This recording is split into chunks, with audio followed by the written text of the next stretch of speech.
What's up guys, so today's video is going to be an explanation as to why it took me so long to post again. As you may see from the title of this video, it was for a legitimate reason, an unfortunate one, but my hamster Yrsa had cancer.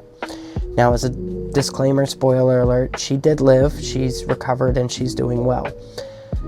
With that being said, there was a lot that I learned, a lot that we went through. I still think I'm sleep deprived from everything. And I figured it would be probably really helpful to anyone watching this to educate themselves, to be able to identify maybe some warning signs. Or if God forbid your hamster does have cancer, I hope to shed some light on the experience that we went through and give you guys some hope, because as I said, Yrsa lived. So with that being said, I am going to basically take you guys from the very beginning, the first signs that I saw, the decisions I made, and why I'm very glad that I made them.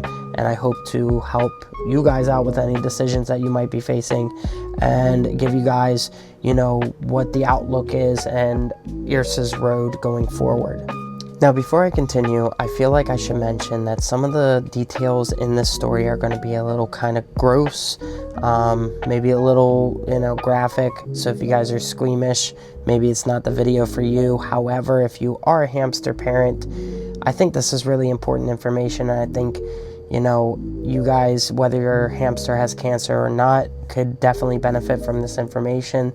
So I really hope you guys stick out the video. And with that being said, I'm going to take you guys back to the end of June when I noticed the first symptom.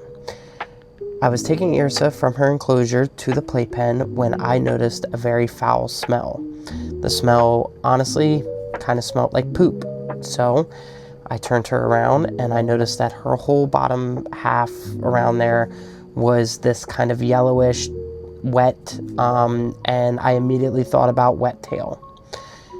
I messaged all of my hamster parent friends and they were like, is she lethargic? Is she eating? Is she, how's her behavior? Her behavior, completely normal. Up, running around, getting food, drinking water, everything she normally does. So they were a bit more hesitant to think that it was wet tail, because normally with wet tail, they're really lethargic, and it's just pretty obvious. It kind of hits like a train. So they were like, hey, maybe it's just her being in heat and being older. Sometimes female hamsters, when they're in heat, the odor, if there's any kind of discharge, it kind of hits a little bit differently. It was around 11 p.m. at night when I noticed this, so all the veterinarian's office were closed. But of course, if it was still there in the morning, I was going to call. I wake up the next morning, I turn her around, and there is this kind of black, crusted kind of stuff, which I figured was probably dried blood. And I was like, well, gotta call the vet. Called them, kind of begged them to get me in that day. They did. They got me in, and the vet was like, okay. It was some form of a prolapse, the tissue kind of prolapsing, and she said that it's either what they suspected could be pyometra or maybe a UTI. So with pyometra, if you guys have not heard of this, this is an infection of the uterus. Female hamsters, this can happen, and there's two types. There's closed pyometra, where there is a blockage and the infection cannot drain. And then there's open pyometra, where the infection can drain out. Obviously, since I'm seeing discharge, this is what would have been more likely to be the case if it was pyometra. But they wanted to go ahead because surgery for hamsters is very risky. They're very small. Anesthesia isn't really the best case scenario for them. And given the fact that Yrsa was 1 year and 8 months, she's entering her senior days, this is increasingly risky. So they were like, hey, let's treat this as a UTI for now. Let's give her antibiotics. Let's see how she reacts. Cool. This was on a Wednesday when I took her. By Friday, 90% of it was gone. She still had a little bit of discharge, but not that much. So I was like, all right, cool, this is working. Like, it's probably just a UTI. Continued throughout the week, and it just kind of plateaued. It went to that 90% better, but it never fully got better. Then, that following Friday, so about 9 days later, I noticed the next symptom, and that was I woke up to give her medicine, turned her around to check her, and there was blood. As you can imagine, my heart sank when I noticed the blood, because this was an obvious sign that the antibiotics were not doing what they should and something more serious was going on. I called the vet, and they said that the next best thing that they could think of was scheduling surgery. So I went ahead and scheduled it for that upcoming Tuesday. So about 4 days after, the blood that I noticed. I was thinking back, and I still believe this is true. And I had to remember that hamsters are really good at hiding their illnesses. Most animals are. But hamsters, they're very tricky. And whenever I would go to give Yrsa her medicine and I would go to wake her up, I would look in through the glass and she would be cleaning herself off before she came out for her treats. I didn't notice any blood, but I am willing to bet that she was cleaning off the blood. The reason being is because the one morning that I did notice the blood was the one morning she did not clean herself. She just woke straight up, came out, and got her medicine. So I do believe she was hiding it. So I tell you guys this because it is really important to just be vigilant and be aware of your, hamsters. Really check them, especially when they get older. After that 1.5 year mark, they're entering that senior time. It's really a good time to start paying attention to every little detail that you possibly can. My nerves were through the roof. I was so scared that the surgery, to me felt like a Hail Mary. It felt like a shot in the dark. It felt like I was basically going to put my hamster down with just the slim hope that she makes it through. I reached out to every other hamster parent that I know for advice. I was a complete wreck. And if you guys are watching this, the other hamster owner friends that I have, I owe each and every one of them a huge thank you, because they actually changed my mindset on this a lot. They gave me a lot more of insight of experiences they went through with hamster surgery. Hamsters that were the same age as Yrsa. Hamsters that were worse off than Yrsa was because her spirits were still pretty high during this. And they made it. They had successful surgeries. They lived out the remainder of their, senior days, and all was well. But, of course, there is still the risk. However, it made me feel very sure that the decision to do the surgery was the right one. I mean, the antibiotics were not working, and I knew then, and after what I'm about to tell you, with finding out that it was cancer, if it was not for the surgery being done at the time that it was done, I truly believe Yrsa would have passed away by now. So I'm very, very, very thankful, grateful, and just so happy that I went through with the surgery. It was scary, but it was the right decision. So if, you're in a similar spot to this and the antibiotics are not responding, I do think that surgery is the best route. It is a risk, but I'm going to give you guys a little bit more of a better statistic that the surgeon told me. So we get to Tuesday morning. I was crying my eyes out, basically saying my goodbyes to Yrsa because this very well could be it. She might not make it out of the surgery. Drop her off. Sure enough, I get the call. The surgery went well. The doctor said she's one tough cookie and that she was the nicest hamster he has ever worked with, as she did not bite a single one of them, which I think was awesome. The thing was this. It was not pyometra. He found masses on her uterus, which they removed, the whole uterus, on her ovaries, which they removed, the ovaries, but then also on her female area. That was the shocker. He did not expect to see a mass on that female area. That is what was prolapsing, if you go back to the very first vet visit. And it was necrotic, meaning that it was quite literally rotting inside of her. So it was a very ugly situation, and that is exactly why I truly believe she would have passed away by now if it weren't for this surgery. I think the antibiotics came just in time. When I first noticed that, being vigilant and calling the vet the same day that I was like, no, there's something going on here, getting her on those antibiotics probably helped keep all of that infection at bay long enough to get her to this surgery. So this is why I urge every single hamster parent to, if you see something, do something. If you're not sure about something, take them to the vet. At the very least, it'll be a little checkup. It costs like $50. It's better to be safe than sorry. So he gave me the option to have the masses shipped off for a biopsy. And I said, sure, I wanted to know if it was benign, if it was cancerous. And sure enough, it did come back and it was cancerous. The palliative care that we have to do now, and I'll explain this before I get on with the recovery process and everything that happened after the surgery. The palliative care is basically this. Cancer loves sugar, but it hates protein. I normally give my hamsters fruits twice a week. Now, not a huge amount, but a little bit. He said maybe she won't have those fruits probably the rest of her life, or as a very rare treat. Protein, he's a big fan of walnuts, he's a big fan of pistachios, I give her the freeze-dried chicken, things like that. He said sunflower seeds and peanuts, they have those fats, and he views that as kind of the bad fats though, so I'll probably just cut those back a bit. And basically that's all they can really do. There's no chemotherapy for hamsters.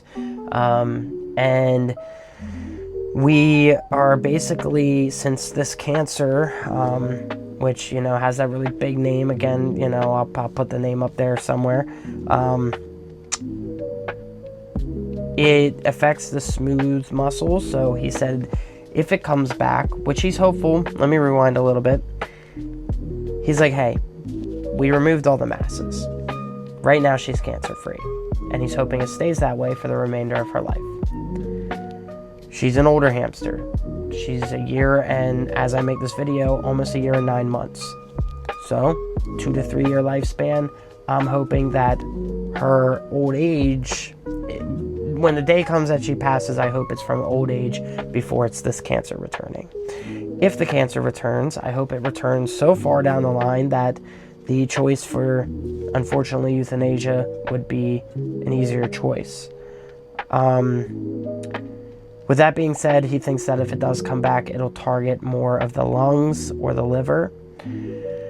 I'm not too sure how to recognize these symptoms for the liver. For the lungs, I would imagine that it would complicate her breathing, and by that point, obviously, I'm not going to sit by and have my hamster suffocating, and you can't do a surgery for that, so it would be to euthanize her. So we're just praying that she's all good and can remain healthy for the remainder of her senior days. Now getting on to the recovery of the surgery.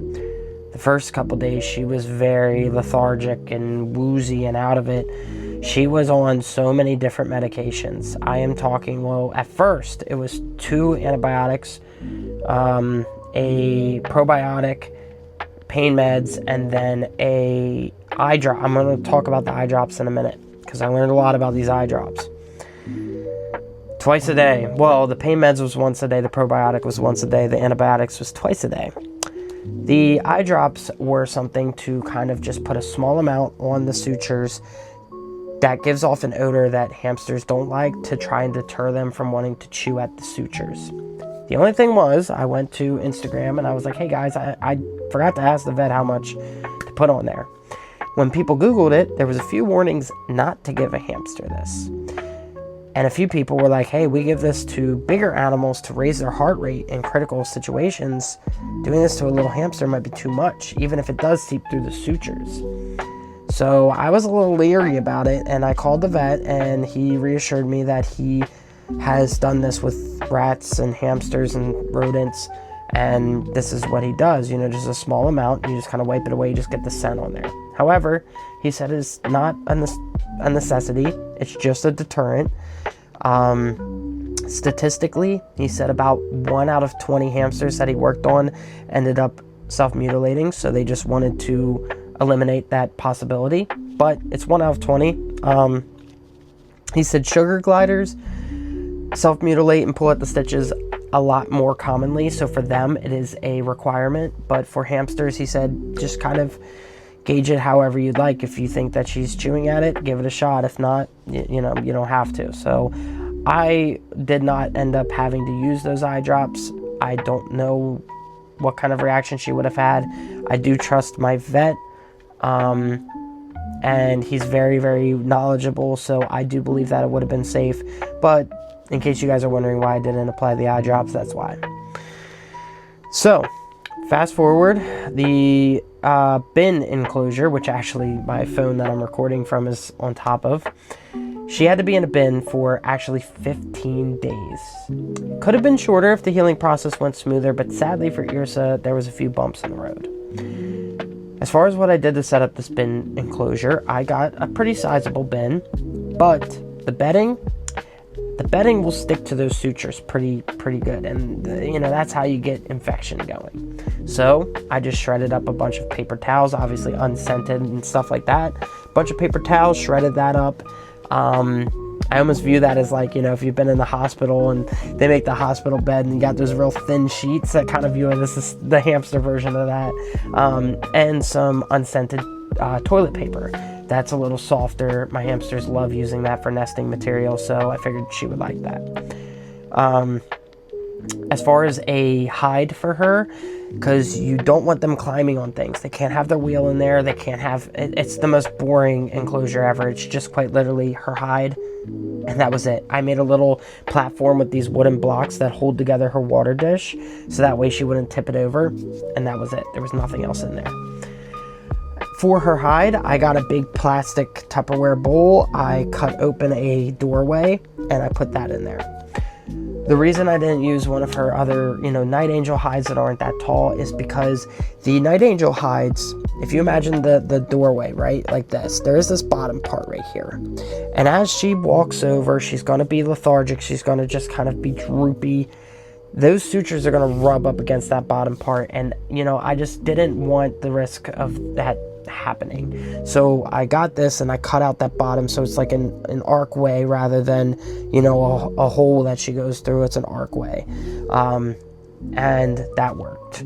It also was a really big bowl, so she couldn't climb on top of it, and even if she tried, it's made out of plastic. They can't get a grip. You get the point. Now eventually, after a couple days, I did use the Carefresh bedding. I do like Carefresh. I don't think it sticks as much as like the Full Cheeks brand. I just did a small amount and it was okay. The thing was, I started to notice this little bit of green on the incision, so I had to take her back to the vet. Sure enough, he was like, yeah, this, you know, we gotta wipe this off with some peroxide. Let's do this, and I'm going to put her on a third antibiotic, and we're going to go ahead and try that. Sure enough, that third antibiotic, it's a huge name. It starts with CHLO. It's a big name. That thing kicked butt, all right? It was like she completely turned a corner after that. The only thing was, and I'm going to use myself as the example, right up on the top part of her abdomen, there was this kind of, it almost looked like a pocket, right? And that started getting this kind of crusted white stuff, right? And it hardened within like 1 day. So I tried to wipe it away, but it was pretty stuck in there. And I'm not going to take tweezers. You don't take tweezers and try to pull that out. No, no, no. So I also noticed as I was trying to, like, you know, wipe it away, it looked like if that white stuff came out, that there'd be a pretty decent sized pocket there. So I was like, it's something doesn't seem right. So I had to take her back. And sure enough, he, you know, cleaned it out. He said that it looked like she had some kind of reaction to the sutures. So he was able to remove that part and all seemed well. However, had to continue the peroxide twice a day. And now there was an ointment, mupirocin, that was added on top of that I had to give twice a day. All right. So 3 antibiotics, pain meds, probiotic, peroxide twice a day, and mupirocin twice a day. You should have seen the layout for this. It looked like crazy coming into my room and seeing all this laid out for this hamster. But you gotta do what you gotta do, right? But the good news is, by this point, her spirits were really coming back. She started to seem a lot more active, started to seem a lot more like herself, eating better. One thing I forgot to mention, just to be safe, the first couple days, she did not want food. She did not want, whatever. So I have this organic baby food. I'm going to screenshot an image and put it up here because I forget the exact name of it, but I'll put it up there for you guys. They have different flavors. The big thing that you got to do is when you're looking at the different flavors, trying to see which one you want to get for your hamster, make sure that you read the ingredients and that there's no lemon juice. You cannot have the lemon juice. That's acidic. That messes with their stomach. You can't do it. They have flavors that don't have that. You can use those. But this was really good. And because they have to eat with their medicine, but she didn't want any of her seed mix or anything like that. She was too lethargic. So I had to take a syringe and feed her this with a syringe. And just to be safe, I gave her a little bit of water through a syringe as well. Now, here's the thing that you got to do. Before you go ahead and give your hamster water with a syringe, and I only recommend doing that in a dire need, you can give them aspiration if you shove too much water at once. You got to remember, this is a hamster. A little tiny drop is a whole mouthful to them. So if you just take a whole syringe and you just shove that in there, they could inhale it, and then they could, suffocate. They could get pneumonia, all sorts of things. So if you were going to go the route of giving water through a syringe, and again, I can't emphasize this enough, only do it if you feel like they're not getting water. Just do a little bit at a time. I'm talking a little smidge at a time. Boop, give them a little water, maybe, let them swallow, let them do everything they got to do. Okay, another little drop, boom. You got to have some serious patience. And with the baby food that I listed earlier, that is liquidy. Same thing with the medicine. The one antibiotic is 0.26. That's a solid chunk. It was about this much of that syringe. Go nice and easy. All right. You got to have patience if this is going on. That is the one thing that I learned. Then the suture started getting a lot better. There was one more time when the doctor had to go ahead and do like one final checkup and everything like that. And, by then the sutures were closing a lot more. It looked good. And where we stand today, she has 2 more days left of doing the peroxide, the mupirocin, and 2 of the antibiotics. She's off the 3rd antibiotic. She's off the pain meds. I still give the probiotic. I still give a little bit of the probiotic because that helps with their stomach when they have so much, medicine and stuff that they're dealing with. And after 15 days, she was able, because, throughout this, I didn't, with the sutures and stuff like that and these little gaps and stuff, I was afraid to put her back into her enclosure. Her energy was up. It was healing, but that little pocket just bothered me. And I didn't want her walking on God knows what. She has a lot of little forage boxes with these little cork granules. One of them cork granules could have fit in that pocket. Okay, so I'll tell you the size of it. And then does that turn to an infection? I wanted this to be a one and done for her. So I waited until the doctor gave me the absolute clear, which that final checkup that he gave her, today is Monday. It was last Wednesday. He gave me the clear, and she was able to go back to her home, which made her so happy. It was the best feeling in the world seeing her go back into her enclosure. She was so happy, and she's still so happy. She's getting feisty, though. She's starting to fight me on the mupirocin and the ointment and stuff. She does not like that. She's completely fine with the oral antibiotics, but with the peroxide and the mupirocin, she does not like it one bit. So that is where we stand as of today. And so obviously feeling a lot better than where I was at the end of June. So that's the story of what we've been through. As far as what the future holds for Yrsa, obviously I'm not taking any day for granted. You can't take any day for granted with any hamsters. Radagast, who's looking at me right now, as he just woke up from a nap, he's a year and a half.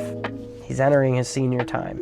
Every day, unfortunately, with Radagast and Yrsa, also, they are pet store hamsters.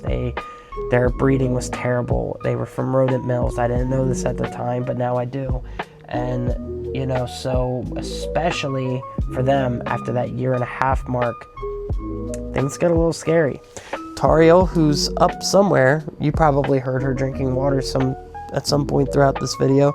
She still drinks from a bottle, but she's an ethically bred hamster. I have a lot more faith for her future than I do for these two. Now, Yrsa and Radagast, they are very healthy. They've been taken care of, well, their whole life. And aside from this cancer issue, there's been no issues. And her spirits, she's a good weight. She's spunky. She's, up. She's doing her thing. I have a lot of faith that Yrsa can push that 2 to 2.5 year mark.